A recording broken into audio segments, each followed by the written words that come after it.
Hello. Today I thought we'd take an in-depth look at bread. Probably one of the most versatile and cheapest baits you can get. I've got with me several loaves. I've got the humble white slice loaf, brown loaf, an unsliced crusty loaf, and then in here I've got a single slice of bread, some bread for mashing, and I've got some liquidized bread. And I'm going to go through the various ways that you can fish bread. Now, I apologise to all the old hands out there that have used bread for years in all of its different forms, but you never know, you might still learn something. But it's really aimed at people that have never fished with bread before, and there is an awful lot of people, and the main reason why they don't fish with it is a lack of confidence, or mainly because in this sort of boily dominated age, people don't look at the older fashioned baits, as we might say, don't think they've got a use in the modern day carp fishing armoury, for example, but they all have, and in most other forms of fishing as well. So we start off with just an ordinary single slice loaf.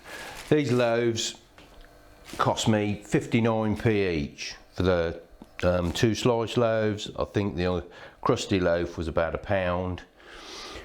A loaf of bread will last me 3 fishing trips at an average, so that's 20p a fishing trip. That's pretty cheap, isn't it? Simplest form,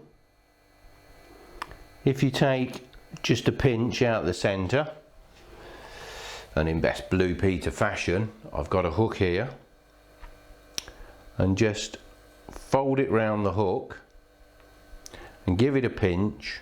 That's it in its simplest form, piece of bread flake, and that bait will catch you an awful lot of fish. So as you can see, when I drop that into the tank, sinks down nice and slow, rests on weed. It's great for all sorts of fish. That'll catch you carp, roach, chub, barbel, tench.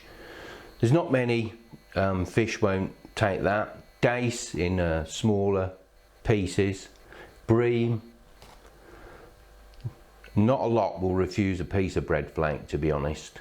And people often don't think that it won't stay on the hook for very long. That's where the lack of confidence comes.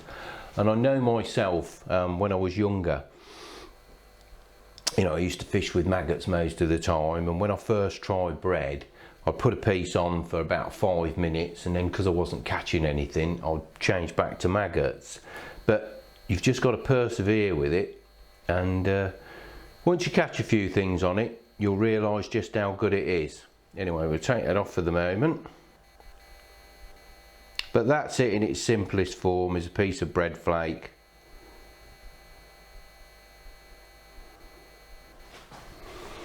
Just drop that in there.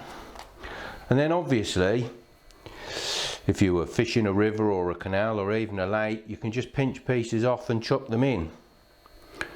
And providing you just squeeze the air out of them, they'll sink down, and then what they'll actually do is they'll fluff up.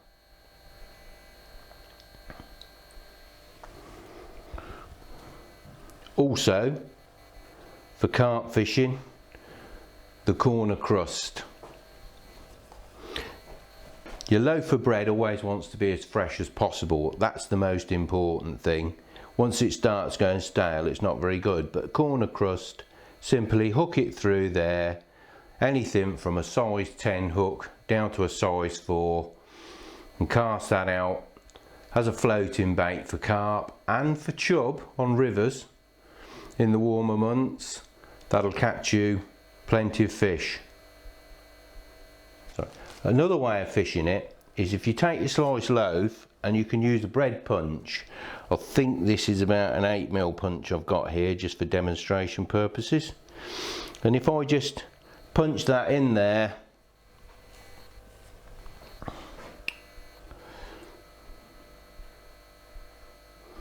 and then attach that to the hook. I've got a nice little disc of bread, or I can do it twice, put 2 discs on. Obviously you want to match your hook to the size of bait that you're fishing, but when you drop that in there, if I can get that to stay, you'll actually see on the camera that the bread has now swollen up to about twice its size and has completely covered the hook. So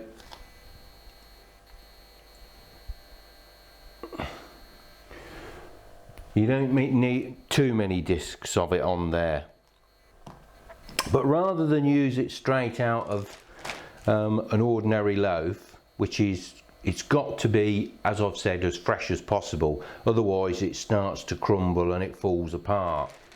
What I normally tend to do is I tend to put some slices in a zip up sealable bag. I'll throw it in the microwave, which I'm going to do now. And as you can see, the bag has swollen and it's made the bread a lot more moist and far more glutinous. So when I get to the fishery, if I take out half a slice of that or a slice of that,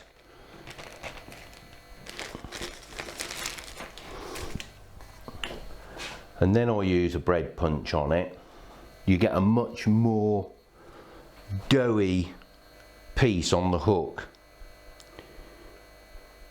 which tends to stay on the hook a lot better, a lot longer. And then the same thing, when you drop that in front of the camera, that piece will actually swell up and cover the entire hook.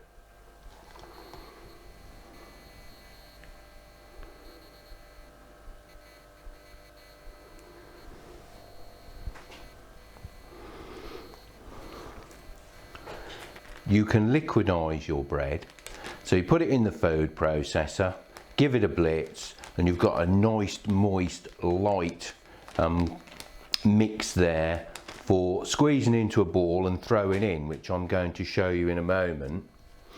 Or you can do it the traditional way, and you can just throw your scraps in a bucket, add some water,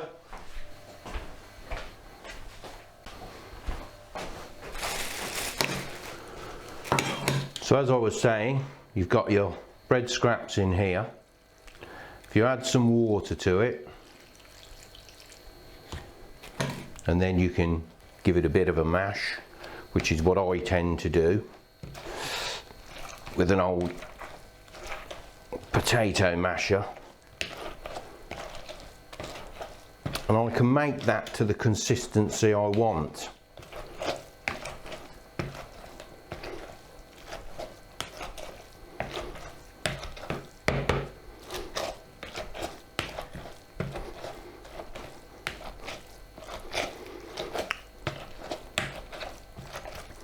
I usually do all of the crusts as well with that.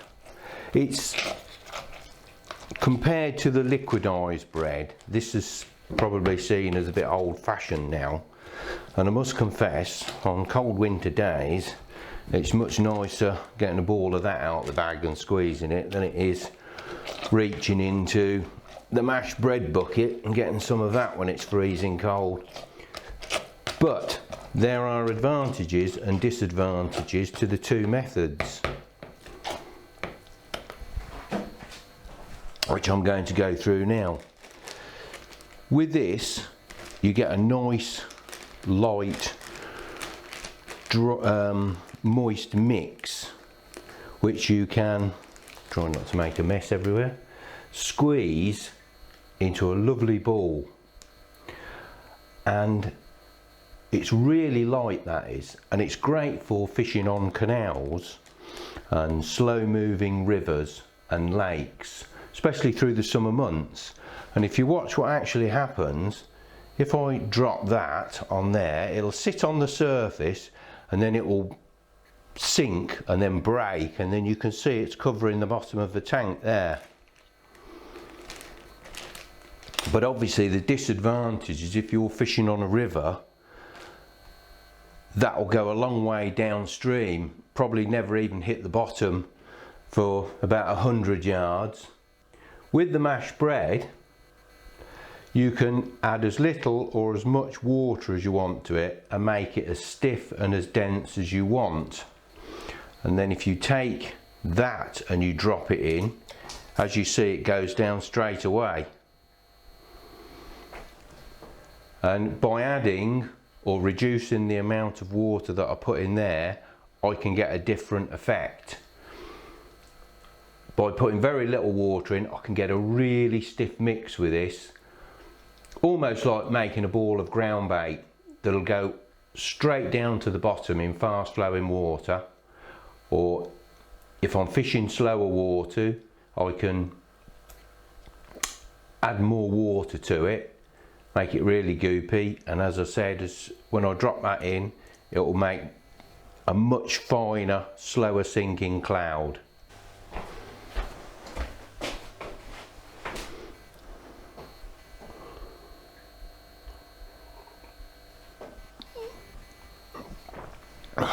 Incidentally, brown bread's no good on its own. If you dry it out and crumb it up and use it as a ground bait, you'll have a real job getting it to hold together. You need to put white crumb in with it to get it to bind. And also, if you're using it for fishing, because it tends to be made of wholemeal, it's not as glutinous as the white bread and it won't stick to a hook. You need to mix the two. The liquidized bread, as I said, you can either do it in a food processor or you can do it using a maggot riddle. Is the easiest ways, which you can then do it at the waterside. Bill Allen from Easy Fishing demonstrated that method in a video a few days ago, and Bill's also done one on liquidized in bread in a food processor as well, so I'm not going to repeat that and steal Bill's thunder. So if you want to see how it's done, go to the Easy Fishing channel on YouTube and have a look at Bill Allen. You'll see it on there. He covers both methods. Anyway, I'll get rid of that for the moment.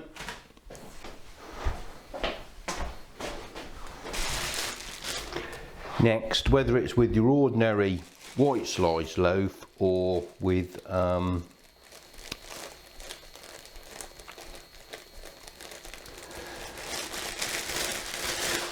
crusty loaf, once you've taken the crust off of it, is paste. I'm just going to make a very simple paste here. I've taken about 6 slices of bread. I'm going to take the crust off because crust does not make for a good paste.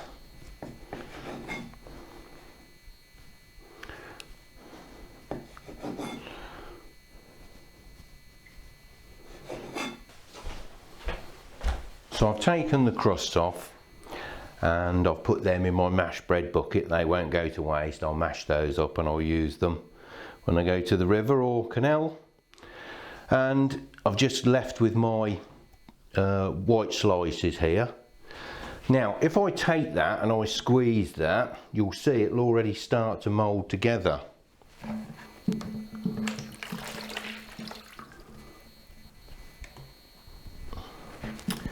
But what you want to do is drop it into some water, let it soak up the water and then squeeze the water out. And it wants to be thoroughly wetted, and what you're looking to do is to take all the excess water out. So I'm squeezing that into a ball and I'm trying to now get as much of the water out of it as I possibly can. And quite often what I'll do is if I've over wet it a little bit, I'll get a tea towel or a cloth and I'll wrap it in the tea towel or the cloth while I'm squeezing it to take the water out. And that's paste in its simplest form. And then what you'll do then, obviously, when this has dried out a little bit, you'll just take a chunk of paste off and the same thing, you'll mould it around your hook. and the object is to make your paste fairly stiff, and then that will sit on your hook. Or if you're a match fisherman, as you know, you can make that quite sloppy, because it's come back into vogue. It's quite interesting. In the late 80s and early 90s, paste baits were really in vogue for carp fishing, and before the advent of the boilie, and then when the boilie came along, paste baits tended to go out of favour. But I've noticed now, especially in match angling, paste baits have really come back to the fore. And if you watch people like John Arthur, you'll see John Arthur's a big advocate of paste fishing for carp on commercials and lakes, whether it's usually fished on the pole, but if you make it stiff enough, you can just use an ordinary float rod and float fish with it.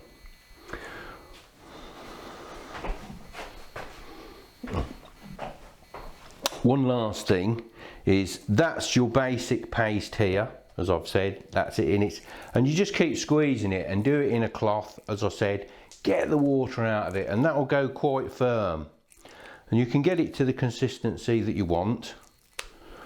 And you can also do what you want with it. I've made a very, very basic bread paste, but with the addition of some grated Danish blue cheese in there, you can make a cheese paste with it.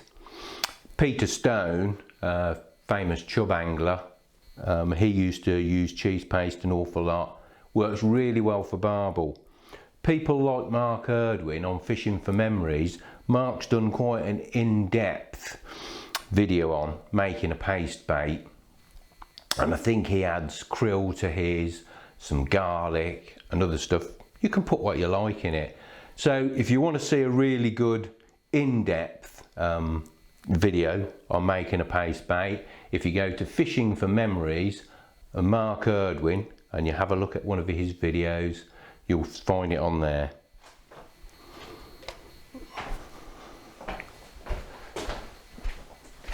Anyway, as I've said, I've come to the crusty loaf. Great for carp fishing. Just pull off a bit of crust. This one's a bit tough. Chunk of crust.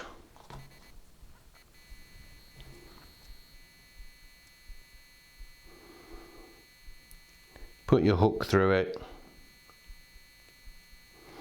Turn it through. There you are. Great for floater fishing for carp and for chub, as I've stated.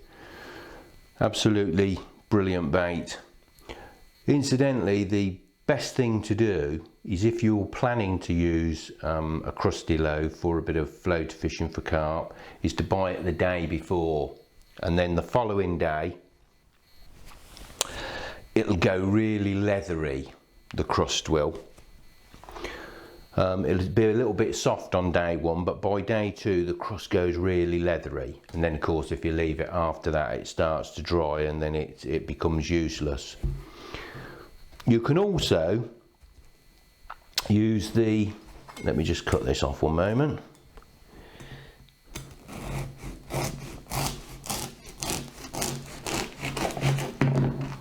Because we'll want that in a minute.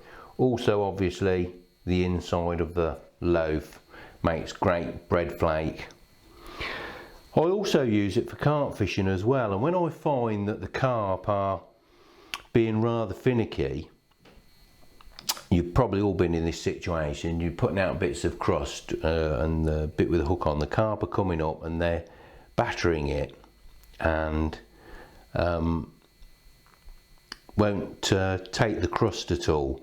What I often find is if I get, probably want the tank back for this, if I take a piece like that, and could have done with a larger hook really, but mould it round the hook, around the bend and the shank of the hook, Let me just get the tank.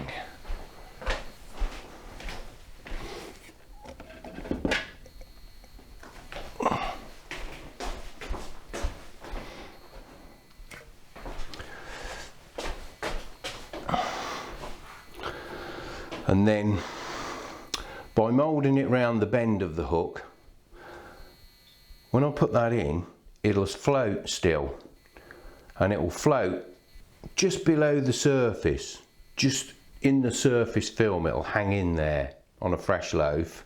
This loaf is going a little bit past it, but it'll hang in on that surface film. The parts that you don't squeeze retain the air like this is, as you can see here, and it hangs just under the surface film, or just in the surface film. And quite often you'll find that carp will come up and they'll grab that far more readily than they will a piece of the floating crust itself, because the floating crust tends to sit above the surface, and they often think that that is part of it that's broken away. And it's caught me many carp when I couldn't get them to take on dog biscuits, or, as I've said, a bit of floating crust. But I'm going to make one of my favourite baits now that is quite old-fashioned, and you don't ever see people using it anymore, to be honest, but it's a really good bait still, and that's called compressed crust. And what you need is a crusty loaf, and you need to cut the crusts off, but so that you're still retaining a piece of some of the bread in there. You can't just have the crust, you've got to have some bread attached to it.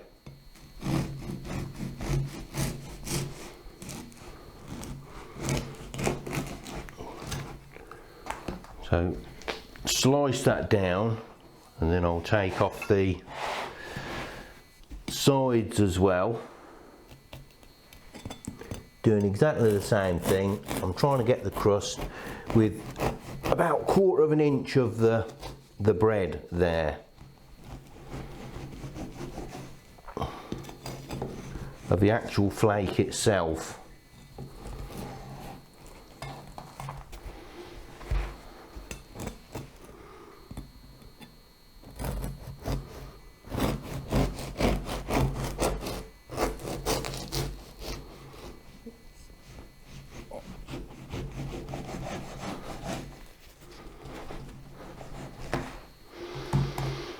Right, let me just clean this lot up and I'll show you what I'm going to do with it.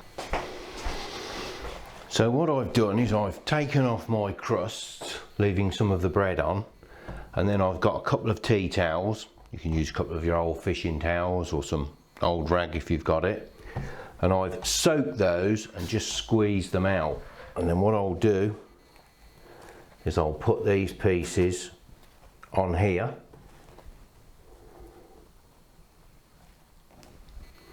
cover it with another tea towel that's been soaked and wrung out,